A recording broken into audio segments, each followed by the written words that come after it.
জাতীয় থেকে আন্তর্জাতিক, প্রান্তিক জনপদ থেকে নগর, চারপাশে ঠিক এই মুহূর্তে কি ঘটছে তা নিয়ে আজকের আয়োজনে এখন চারদিক। পুরো আয়োজন জুড়ে সঙ্গে আছে আমি মেহেরি নানি। চট্টগ্রামে আইনজীবী হত্যার ঘটনায় সর্বোচ্চ গুরুত্ব দিয়ে প্রয়োজনীয় পদক্ষেপ নিচ্ছে অন্তর্বর্তী সরকার। এ বিষয়ে হাইকোর্টকে জানিয়েছেন রাষ্ট্রপক্ষের আইনজীবী। সরকারের পদক্ষেপে সন্তুষ্ট উচ্চ আদালত। বৃহস্পতিবার বিচারপতি ফারা মাহবুব ও বিচারপতি দেবাশিস রায়চৌধুরীর হাইকোর্ট বেঞ্চে ইসকন নিষিদ্ধ চেয়ে করা আবেদনের শুনানি হয়। এ সময় রাষ্ট্রপক্ষ জানায়, মঙ্গলবার চট্টগ্রাম আদালত চত্বরে এপিপি সাইফুল ইসলাম হত্যার ঘটনায় পুলিশ 3টি মামলা করেছে। এখন পর্যন্ত গ্রেফতার করা হয়েছে 33 জনকে। এ সময় কারো যেন ক্ষতি না হয় সে বিষয়ে গুরুত্ব দিতে বলেছেন বিচারপতি। দেশে ধর্মীয় সম্প্রীতি কেউ নষ্ট করতে পারবে না মন্তব্য করে হাইকোর্ট বলেন, ইসকন নিষিদ্ধে আদালতের হস্তক্ষেপের প্রয়োজন নেই। সিসিটিভি ফুটেজ দেখে অলরেডি 3টা মামলা হয়েছে। একটা মামলা 30 জনকে গ্রেপ্তার করা হয়েছে, আরেকটা মামলা 6 জনকে গ্রেপ্তার করা হয়েছে এবং বাকিটা আন্ডার ইনভেস্টিগেশন আছে। দেখে সিসিটিভি ফুটেজ দেখে পর্যায়ক্রমে তারা তাদের কার্যক্রম চালিয়ে যাচ্ছে। সাংবিধানিক দায়িত্ব রাষ্ট্রযন্ত্র খুব ভালোভাবে দায়িত্ব পালন করতেছে। কোর্টের সাথে স্যাটিসফাইড। আমাদের ডেপুটি জেনারেল যিনারা আছেন ওনারাও আইন শৃঙ্খলা পরিস্থিতি নিয়ে স্যাটিসফাইড। ইসকন নিষিদ্ধ এবং আইন শৃঙ্খলা পরিস্থিতি নিয়ন্ত্রণ করার ব্যাপার, এটা উনি যেহেতু নিয়ন্ত্রণে আছে, এটা উনি রাষ্ট্রযন্ত্রের উপরে ছেড়ে দিয়েছে। আইনজীবী হত্যার ঘটনায় উস্কানিদাতা হিসেবে ইসকন নেতা চিন্ময় কৃষ্ণকে আসামি করার দাবি জানিয়েছেন চট্টগ্রাম জেলা আইনজীবী সমিতি। পাশাপাশি তার জামিন আবেদনে আদালতে কোনো শুনানি যাতে না হয় বা কোনো আইনজীবী যাতে শুনানি করতে না পারে সেই ঘোষণা দেয় তারা। বেলা 11টায় আদালত পাড়ায় আইনজীবীদের প্রতিবাদী মানববন্ধনে ঘোষণা দেওয়া হয়। এ সময় চিন্ময় কৃষ্ণের ফাঁসির দাবিতে আদালত পাড়া প্রকম্পিত হয়। এদিকে আইনজীবী সাইফুল ইসলামকে হত্যার প্রতিবাদে দ্বিতীয় দিনের মতো কর্মবিরতি পালন করছেন তার সহকর্মীরা। এর ফলে আজও চট্টগ্রামে আদালতে কোনো মামলা পরিচালনা করছেন না আইনজীবীরা। এতে ফাঁকা পড়েছিল এজলাস। তবে সীমিত আকারে চলে বিচার কার্যক্রম। এমন অবস্থায় আদালত চত্বরে মোতায়েন করা হয়েছে অতিরিক্ত পুলিশ, জোরদার করা হয়েছে সেনাবাহিনীর টহল। এখানে যারা নেতৃবৃন্দ আছেন তারা মূলত বক্তব্য রাখছেন। সাইফুল ইসলাম আলিফ তার হত্যার বিচার আমরা অবিলম্বে ইনশাআল্লাহ মাটিতে আদালতে আমরা নিষ্পত্তি করার চেষ্টা করব। আমরা অনুরোধ করব, আমাদের এই ভাইয়ের মামলায় কোনো আইনজীবী আপনারা অংশগ্রহণ করবেন না। অ্যাটর্নি জেনারেল মহোদয়ের কাছে আমার অনুরোধ থাকবে, এই ধরনের সন্ত্রাসী সংগঠন ইসকনকে বাংলাদেশ থেকে নিষিদ্ধ করা হোক। গণতান্ত্রিক দেশ গঠনে স্বৈরাচার বিরোধীদের একসাথে কাজ করার আহ্বান জানিয়ে বিএনপির মহাসচিব মির্জা ফখরুল ইসলাম আলমগীর বলেছেন, নির্দিষ্ট সংস্কার শেষে সুষ্ঠু নির্বাচন দিতে হবে। দুপুরে প্রেস ক্লাবে রাষ্ট্র পুনর্গঠনে লেখক শিল্পীদের ভূমিকা বিষয়ক মতবিনিময় সভায় একথা বলেন তিনি। আরো বলেন, কোনোভাবেই বিভাজিত হওয়া যাবে না। একটা গণতান্ত্রিক সংস্কার করে একটা গণতান্ত্রিক বাংলাদেশ নির্মাণ করা, এটা নিঃসন্দেহে একটা জটিল কাজ। ফ্যাসিবাদকে সরিয়ে সত্যিকার অর্থেই জনমানুষের জন্য উপযোগী একটি রাষ্ট্র নির্মাণ করা দরকার, সমাজ নির্মাণ করা দরকার। তাদেরকে ঐক্যবদ্ধ হয়ে কাজ করতে হবে। ইসকনের ব্যাপারে আপনারা কি করছেন, এই প্রশ্নটা অত্যন্ত একেবারেই আপনার উদ্দেশ্য প্রণোদিত একটা অবস্থা তারা তৈরি করতে চায়, যেটা এই মুহূর্তে প্রয়োজন। সবাইকে শান্ত থেকে বিষয়গুলোকে অনুধাবন করে আমাদের ধীরে ধীরে এগিয়ে যাওয়া এবং সবাইকে সঙ্গে নিয়ে সামনের দিকে আগানো। স্বৈরাচার বিদায়ের পর এবার দেশ গড়ার সময়। লালমনিরহাট জেলা বিএনপির আয়োজনে শহীদ জিয়া স্মৃতি ফুটবল টুর্নামেন্টের সমাপনী দিনের প্রধান অতিথির বক্তব্যে এমন মন্তব্য করেন বিএনপির ভারপ্রাপ্ত চেয়ারম্যান তারেক রহমান। দেশে বিশ্বমানের খেলোয়াড় তৈরিতে তার দলের পরিকল্পনার কথা উঠে আসে বিএনপির এই শীর্ষ নেতার বক্তব্যে। আমরা স্বৈরাচার মুক্ত করেছি দেশ, দেশের মানুষ স্বৈরাচারকে বিদায় করেছে এই দেশ থেকে। এখন সামনের দিনে হচ্ছে দেশ গড়ার পালা। একজন রাজনৈতিক কর্মী হিসাবে, এই দেশের একজন সন্তান হিসেবে, বাংলাদেশের সন্তান হিসেবে আমি মনে করি আমাদের শুধু মেধাবী ডাক্তার বা ইঞ্জিনিয়ার বা আর্কিটেক্ট থাকলেই চলবে না। আগামী দিনে আমাদেরকে অবশ্যই মেধাবী অর্থাৎ প্রফেশনাল খেলোয়াড় তৈরি করতে হবে, যা তৈরি করতে হবে আমাদের ভবিষ্যৎ প্রজন্ম তাদের ভেতর থেকে। চিন্ময়ের মতো বহিষ্কৃত নেতাদের কর্মকাণ্ডের দায় নেবে না ইসকন। সকালে রাজধানীর স্বামীবাগে সংবাদ সম্মেলনে কথা জানিয়েছে সংগঠনটি। তাদের দাবি, কিছু বিশেষ মহল ইচ্ছাকৃতভাবে ভিত্তিহীন ও মিথ্যা অপপ্রচার পরিচালনা চালিয়ে ইসকনকে নিষিদ্ধ করার চেষ্টা করছে। সকালে রাজধানীর স্বামীবাগে আইনজীবী সাইফুল ইসলামের হত্যা ও বর্তমান পরিস্থিতি নিয়ে বিভ্রান্তিকর তথ্য প্রচারের প্রতিবাদ সংবাদ সম্মেলনে এ কথা জানানো হয়। এছাড়াও সরকার পরিবর্তনের পর থেকে একটি মহল ইসকনকে নিয়ে এই অপপ্রচার চালানোর চেষ্টা করছে বলেও জানান ইসকন বাংলাদেশের সংগঠকরা।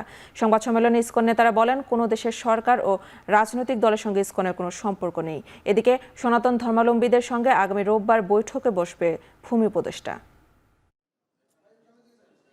ন্যাক্কারজনক ঘটনা এবং চলমান আন্দোলনের সঙ্গে ইসকন বাংলাদেশের কোনো ধরনের সম্পৃক্ততা নেই। অনেক মাস আগেই চট্টগ্রামস্থ পুণ্ডরিক ধামের অধ্যক্ষ চিন্ময় কৃষ্ণ দাসকে সাংগঠনিক শৃঙ্খলা ভঙ্গের দায়ে ইসকনের সাংগঠনিক পদ পদবি সহ ইসকনের যাবতীয় সাংগঠনিক কার্যক্রম থেকে অব্যাহতি দেওয়া হয় এবং উল্লেখ করা হয় যে তাদের দ্বারা সংগঠিত কার্যক্রম ইসকনের কার্যক্রম নয়।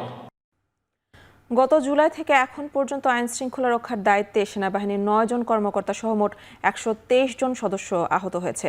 একজন কর্মকর্তা নিহত হয়েছে বলে জানিয়েছেন সেনা সদর। বিকেলে সেনা সদরে দেশের আইন শৃঙ্খলা রক্ষায় সেনাবাহিনীর কার্যক্রম সংক্রান্ত প্রেস ব্রিফিংয়ে কথা জানায় সেনা সদর। বান্দরবানে গত এপ্রিল থেকে কুকি চেনের বিরুদ্ধে সেনাবাহিনীর বিশেষ অভিযান চলছে। পার্বত্য এলাকা থেকে 179 জনকে গ্রেফতার করা হয়েছে, উদ্ধার করা হয়েছে বিপুল পরিমাণ সরঞ্জাম। পাহাড়ের সন্ত্রাসী সংগঠনটির হামলায় 7 জন সেনাবাহিনীর সদস্য নিহত হয়েছে বলে জানিয়েছে সেনাবাহিনী।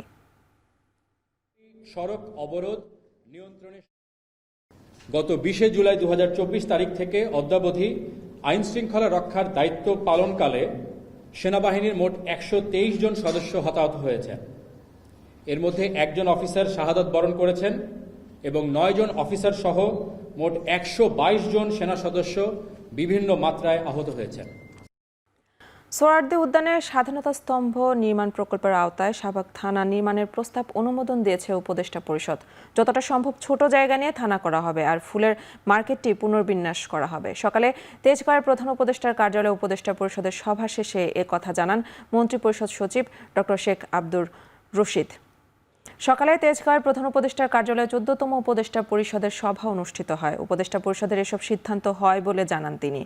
জুলাই আগস্ট ছাত্র জনতার গণঅভ্যুত্থানের উপর আন্তর্জাতিক মানের তথ্যচিত্র নির্মাণ করবে বাংলাদেশ টেলিভিশন।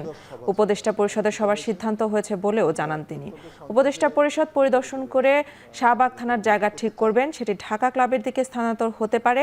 ঐতিহাসিক স্থাপনাগুলো যাতে ক্ষতিগ্রস্ত না হয় সেটি গুরুত্ব দিয়েই সিদ্ধান্ত নেওয়া হচ্ছে বলে সাংবাদিকদের জানান মন্ত্রিপরিষদ সচিব।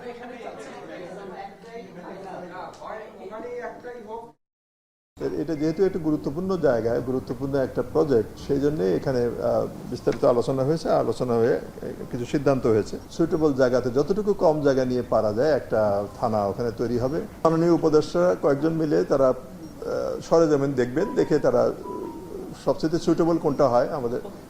আমাদের সোহরাওয়ার্দী উদ্যানের নান্দনিক, ঐতিহাসিক এবং প্রাকৃতিক একটা পটভূমি আছে, সেগুলি যেন রক্ষা করা যায় সেটা লক্ষ্য করে তারা সিদ্ধান্ত নেবেন। উপকূলীয় জমি ও পরিবেশ সুরক্ষা নীতিমালা না থাকায় অবৈধ দখল ও ভবন নির্মাণ থামছে না বলে মন্তব্য করেছেন পরিবেশ উপদেষ্টা সৈয়দা রিজওয়ানা হাসান। সকালে গণপূর্ত অধিদপ্তরে পায়রা বন্দর নগরী ও কুয়াকাটা উপকূলীয় অঞ্চলের পরিবেশ ও পর্যটন নিয়ে আয়োজিত সেমিনারে এ কথা বলেন তিনি। আর আমাদের একটা বড় কল হওয়া উচিত কোস্টাল জোন ম্যানেজমেন্ট রুলস, এটা করে বাকি কাজগুলোর দিকে আমরা আগাতে পারি। তা নয়তো গতকালও এসছে আমার কাছে অভিযোগ যে এখনো আবার নতুন করে কক্সবাজারের সমুদ্র সৈকতে আবার দোকানপাট করা হচ্ছে। আমরা ভাঙি ওরা বানায়, আমরা ভাঙি ওরা বানায়। বৈষম্য বিরোধী ছাত্র আন্দোলনের আহ্বায়ক হাসনাত আব্দুল্লাহকে এবার পিকআপ ভ্যান চাপা দিয়ে পরিকল্পিতভাবে হত্যা চেষ্টা করা হয়েছে বলে দাবি করেছেন বৈষম্য বিরোধী ছাত্র আন্দোলন মুখ্য সংগঠক আব্দুল হান্নান মাসুদ। এখন টেলিভিশনকে মুঠোফোনে এ কথা জানান তিনি। বৃহস্পতিবার কুমিল্লা থেকে ঢাকায় ফেরার পথে যাত্রাবাড়িতে হাসনাত আব্দুল্লাহর গাড়িতে পেছন থেকে একটি পিকআপ ভ্যান ধাক্কা দেয়। বৈষম্য বিরোধী ছাত্র আন্দোলনের কেন্দ্রীয় সমন্বয়ক মোহাম্মদ তরিকুল ইসলাম ও মুখ্য সংগঠক আব্দুল হান্নান মাসুদ সামাজিক যোগাযোগ মাধ্যম ফেসবুকে পোস্ট দিয়ে বিষয়টি নিশ্চিত করেন। করেন। এর আগে গতকাল চট্টগ্রামের নিহত অ্যাডভোকেট সাইফুল ইসলামের কবর জিয়ারত শেষে ফেরার পথে সন্ধ্যায় চট্টগ্রাম কক্সবাজার মহাসড়কের চুন্তি ইউনিয়নের হাজী রাস্তার মোড়ে হাসনাত আবদুল্লাহ ও সার্জিস আলমের গাড়িকে ট্রাক চাপা দিয়ে হত্যা চেষ্টা করা হয়। বৃহস্পতিবার ইউক্রেন জুড়ে বড় হামলা চালিয়েছে রাশিয়া। এবারের হামলায় লক্ষ্যবস্তু ছিল দেশটির জ্বালানি অবকাঠামো। হামলায় ব্যবহার করা হয় বিপুল সংখ্যক মিসাইল, ড্রোন ও টিইউ বোম্বার বাহিনী। রাজধানী কিয়েভ সহ বেশ কয়েকটি শহরে বিস্ফোরণের শব্দ পাওয়া গেছে। হামলার পর ভেঙে পড়েছে ইউক্রেনের জ্বালানি খাত। বিদ্যুৎ বিচ্ছিন্ন দেশটির 10 লাখের বেশি স্থাপনা। জ্বালানি মন্ত্রণালয় জানিয়েছে ইমার্জেন্সি এনার্জি শাটডাউন চলতে পারে সন্ধ্যা পর্যন্ত। সবচেয়ে বেশি ক্ষতিগ্রস্ত লাভিভ, রিভনে ও ভলিন অঞ্চল। হামলার সময় সাইরেনের শব্দে ভূগর্ভস্থ মেট্রো স্টেশনে আশ্রয় নেয় ইউক্রেনীয়রা। এখন পর্যন্ত প্রাণহানির কোনো তথ্য পাওয়া যায়নি। বোমা হামলার হুমকিতে আছেন নবনির্বাচিত মার্কিন প্রেসিডেন্ট ডোনাল্ড ট্রাম্পের বাছাই করা মন্ত্রী ও প্রশাসনিক কর্মকর্তারা। ভুয়া ফোন কল ও বাড়িতে পুলিশ পাঠিয়ে হয়রানির হুমকিও দেওয়া হয়েছে। ট্রাম্পের মন্ত্রিসভার জন্য মনোনীতদের বেশ কয়েকজন স্থানীয় সময় মঙ্গলবার ও বুধবার বোমা হামলা সহ প্রাণনাশের হুমকিও পেয়েছেন। বেশ কয়েকটি হুমকির বিষয়ে অবগত আছে FBI। সেগুলো অত্যন্ত গুরুত্বের সঙ্গে তদন্ত করা হচ্ছে। জাতিসংঘে যুক্তরাষ্ট্রের রাষ্ট্রদূত হিসেবে মনোনীত করা এলিস স্টেফানিক বোমা হামলার হুমকি পেয়েছেন। তবে কে বা কারা এসব হুমকি দিচ্ছে সে বিষয়ে বিস্তারিত কিছুই জানানো হয়নি। এ বিষয়ে এখন পর্যন্ত কোনো মন্তব্য করেননি ট্রাম্প। আগামী জানুয়ারিতে হোয়াইট হাউসে ক্ষমতা গ্রহণের আগে নিজের মন্ত্রিসভা সাজিয়ে নিচ্ছেন রিপাবলিকান এই প্রেসিডেন্ট।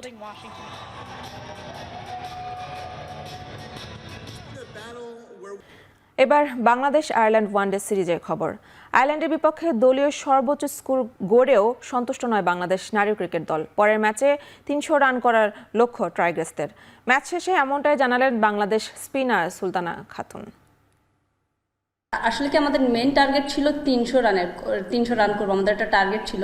তো সাডেনলি হয় নাই, কিন্তু ইনশাল্লাহ নেক্সটের ম্যাচে আমরা চেষ্টা করব প্লাস করার জন্য। যখনই হইতেছে টিম রেজাল্ট করে সবাই একটু ডিফারেন্ট ফেসে থাকে, কারণ সবাই চেষ্টা করে যে আমার ম্যাচটা উইন হোক বা আমরা একটা ভালো রেজাল্ট দিই, বাংলাদেশকে একটা ভালো রেজাল্ট দিই। তারপরে দেখা যাইতেছে যে যখন ম্যাচ উইন করে সবাই একটু ডিফারেন্ট ওয়েতে নিজেদেরকে একটু তুলে ধরার চেষ্টা করে।